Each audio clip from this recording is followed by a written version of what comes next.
জি ভাইজান,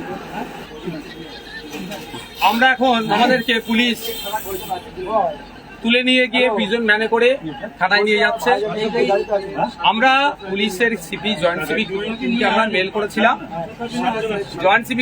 করেছিলাম যে আমরা 20 তারিখ থেকে 27 তারিখ পর্যন্ত আমরা কলকাতাতে একটা ওবিসি যে নতুন ওবিসি ওয়াকফ সংশোধনী আইন 2025 বাতিলের দাবি নিয়ে, ওবিসি নিয়ে যে পিছড়ে বর্গের হিন্দু আর মুসলমানদের মধ্যে যে জলঘোলা চলছে, প্রকৃত পিছড়ে বর্গের হিন্দু, প্রকৃত পিছড়ে বর্গের মুসলমান যে ওবিসি থেকে বেনিফিট পাবে সেটা পাচ্ছে না, বারবার কোর্ট হয়ে যাচ্ছে।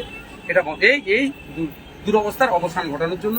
আর ফেক ST/SC সার্টিফিকেটের রমরমা সারা পশ্চিমবাংলায় 1 কোটি আদিবাসী নাই, কিন্তু 1.5 কোটি ফেক সার্টিফিকেট হয়ে গেছে। মানে কত fake ST/SC certificate, Rahman title, Das title, Banerjee title, ST কোটায় চাকরি করছে।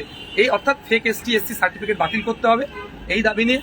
আর পরিযায়ী শ্রমিকরা ভিন্ন রাজ্যে যেভাবে আক্রান্ত হচ্ছে এটা বন্ধের দাবি নিয়ে। এবং পরিশেষে যেটা গুরুত্বপূর্ণ বিষয়, আজকে নাগরিকরা SIR নিয়ে আতঙ্কিত। বিহারে আমরা দেখলাম জ্যান্ত মানুষকে, জীবিত মানুষকে মৃত দেখিয়ে ভোটার লিস্ট থেকে নাম কেটে দিচ্ছে। সুতরাং এই SIR নিয়ে নাগরিক হয়রানি আতঙ্ক বন্ধের জন্য আজকে আমাদের কলকাতাতে মেট্রো চ্যানেলে আমাদের একটা ধর্ণা মঞ্চ ছিল 20 থেকে 27। আজকে যখন আমরা টিপু সুলতান থেকে বার হচ্ছিলাম, তিনি DC 3 স্যার আরো সাহেবরা যিনি ছিলেন এসেছিলেন। আমরা বললাম তাদেরকে যে আপনারা যে যেখানটায় আমাদের জায়গা দেবেন মেট্রো, সেখানেই আমরা বসবো। তখন বলবো যে মেট্রোর জায়গায় আমরা বসতে পারবেন না। আমরা তাহলে ওয়াই চ্যালেন বা টিপু সুলতানের ওখানেই আমাদেরকে 7 দিনের দিয়ে দেন, আমরা এখানেই থাকবো। আপনার যে ব্যারিকেড লাগিয়ে দেবেন, ব্যারিকেডের বাইরে একটা মানুষই যাবে না। কিন্তু দুর্ভাগ্য আমাদেরকে সেটা অ্যালাউ করলো না। আমরা যখন এগিয়ে আসতে যাচ্ছিলাম, বিশাল পুলিশ বাহিনী আমাদের আটকাচ্ছিল। পুলিশের ড্রেস পরে যারা ছিল আমাদের সাথে কেউ একটা খারাপ আচরণ করেনি, কিন্তু সিভিলে যারা ছিল পুলিশের মধ্যে থেকে আমাদের প্রচুর কর্মীকে মারধর করেছে। আমাকে হলুদ শার্ট পরে, সম্ভবত হলুদ টি শার্ট পরেছিল, হাতে কি ছিল জানি না, এখানে একটা ঘুষি মেরেছে প্রচন্ড জোরে ঘুষি মেরেছে,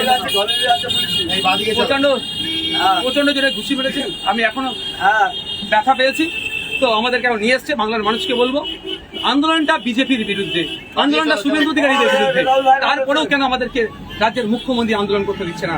উনি হুমকি দিচ্ছেন পশ্চিমবাংলায় যে ওয়াকফ নিয়ে আন্দোলন করবে তাকে ডেকে দেবে। আমরাও কথা দিচ্ছি, আমাদেরকে যে গ্রেফতার করেছে যখনই ছাড়বো আমরা যে ওই মঞ্চে আবার ধর্ণা মঞ্চে বসবো। বাংলার মানুষকে বলবো, আপনারা এই পুলিশ আচরণের, এই মমতা ব্যানার্জির এই আচরণের আপনারা বিরোধিতা করুন, এর বিরুদ্ধে কথা বলুন। একদিকে যেমন ওয়াকফকে বাঁচাতে হবে, ও অপর দিকে SIR নিয়ে যে আতঙ্কিত তৈরি হচ্ছে এটাকে ঘুচাতে হবে। আপনারা ঐক্যবদ্ধ হন। এই ফ্যাসিস্ট সরকার, দুর্নীতিগ্রস্ত সরকারের বিরুদ্ধে, স্বৈরাচারী সরকারের বিরুদ্ধে আমাদের আন্দোলন জারি থাকবে।